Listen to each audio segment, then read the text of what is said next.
Menjadi mualaf terbukti bisa menjadi sebuah kepuasan lahir dan batin, karena menjawab semua pertanyaan. Hal inilah yang dirasakan oleh penulis senior Paul Williams asal London. Ia mendapat pencerahan setelah membaca Al-Quran dan beberapa buku kisah Nabi Muhammad. Akhirnya dia pun memutuskan masuk Islam. Dalam kisah yang diceritakan, Paul mengatakan sempat tidak menganut agama manapun alias ateis. Ia memutuskan masuk agama non-Islam untuk mempelajarinya di universitas, dan mulai membaca kitabnya. Saat membaca kitab itu banyak muncul pertanyaan di kepalanya, siapa sosok yang dipanggil Tuhan itu dan sebagainya. Aku membaca kitab tersebut karena tidak punya pengetahuan akan itu. Luar biasa. Karena beberapa bagian sangat menginspirasi dan menyentuh bagiku. Itu adalah firman Tuhan, kata Paul. Tapi ada bagian dari kitab itu yang menggangguku, dan menimbulkan pertanyaan tentang siapa sosok itu dan sebagainya, ungkap dia.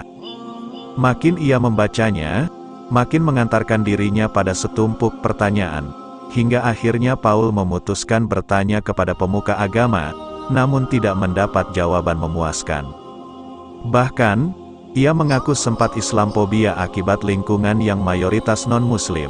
Hingga akhirnya Paul berkunjung ke masjid terdekat yaitu Regent's Park Mosque, masjid paling terkenal di London.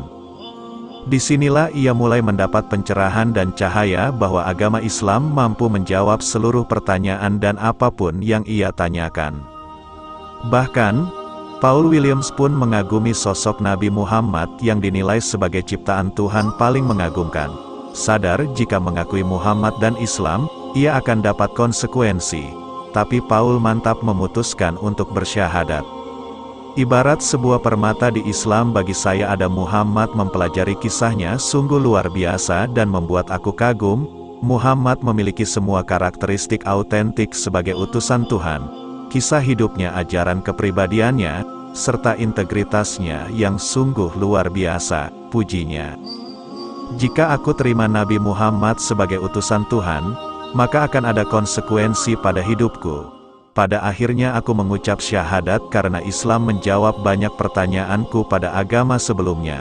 Pungkasnya, bila video ini bermanfaat bagi Anda, tolong share video ini ke teman-teman Anda agar mereka juga mendapatkan manfaat.